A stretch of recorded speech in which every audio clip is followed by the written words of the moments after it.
What's up, family? If you're new to the channel, hit that subscribe button, come join the family, and turn your post notifications on. If you're already part of the family, truly appreciate you and thank you. Every single one of you is a blessing. You are amazing to the world. If you haven't told yourself or you haven't heard anybody to tell you, well, you heard it from your boy. And comment down below any legendary top of the mook reaction videos you guys want to see. Get this video a big thumbs up. It helps crush that YouTube algorithm, and it's totally free. So we got 8 most arrogant Larry Bird moments, family. Let's go.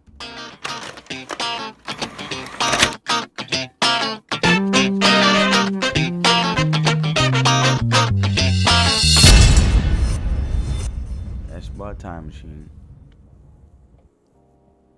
Hey, what's up, you guys? Welcome back to the show. I'm Sean David, and as always, thanks for tuning in.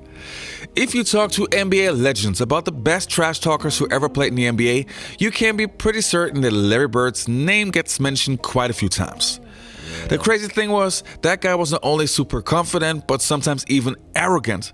But he could always back it up, which made it even more special. That's why I'm a big fan of Larry Bird. So in this video, I want to feature some of the craziest and most arrogant trash talk stories of Larry Bird, some of my personal favorites. But before we start with this video, if you like the video, don't forget to hit that subscribe button, and I would say let's start right away.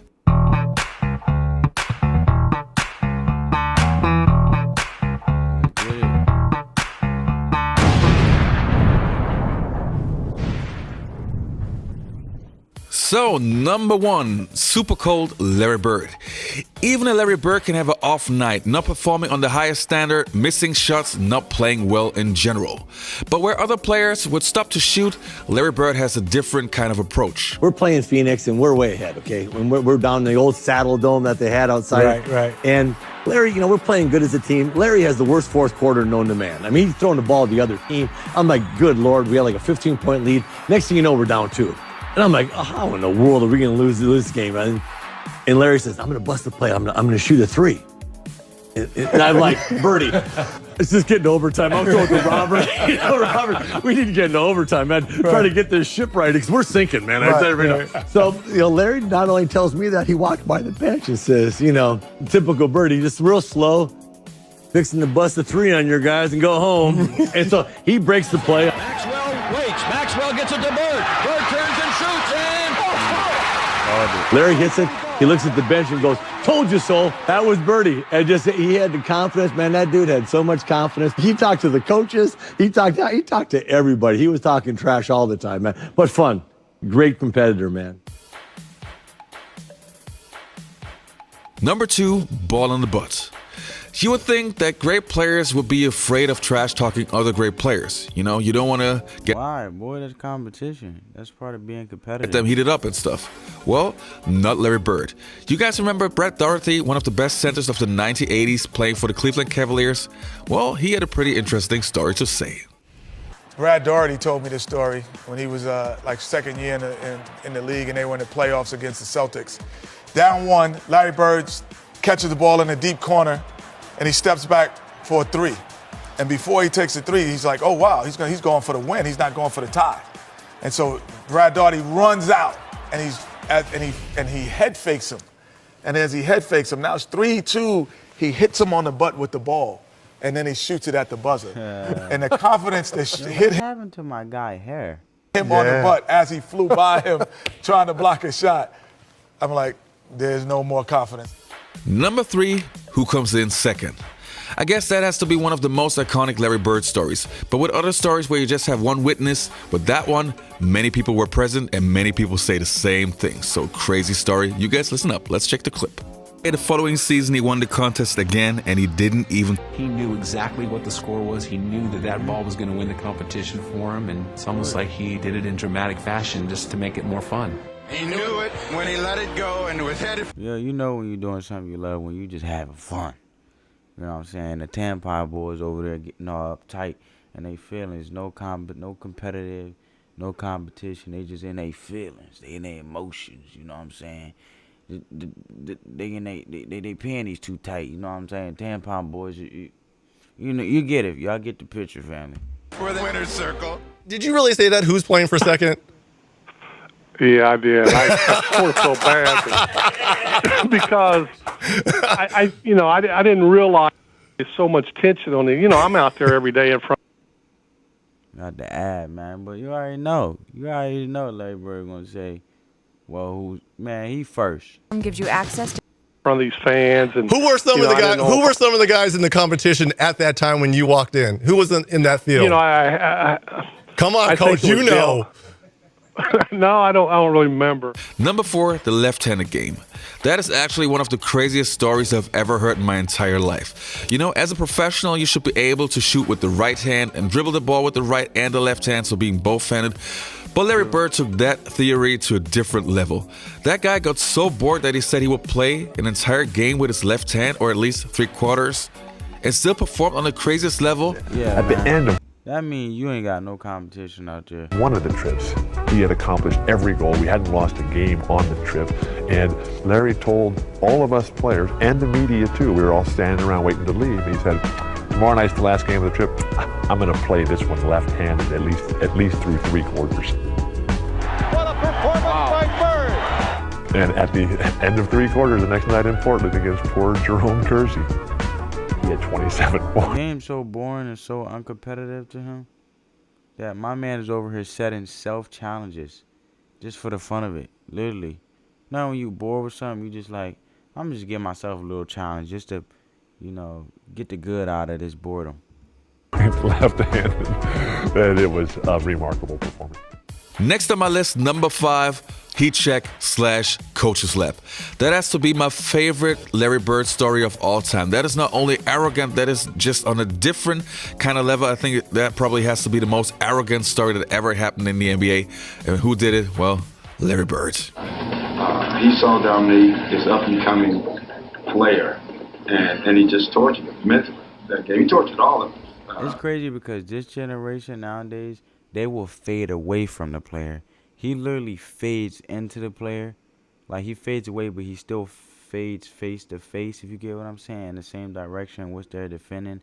Literally just shoot a dime right in your face. Like, I just feel like that's just more like, that's a confidence. That's a different type of level of confidence. That's like a spiritual confidence. It's not even a natural confidence no more.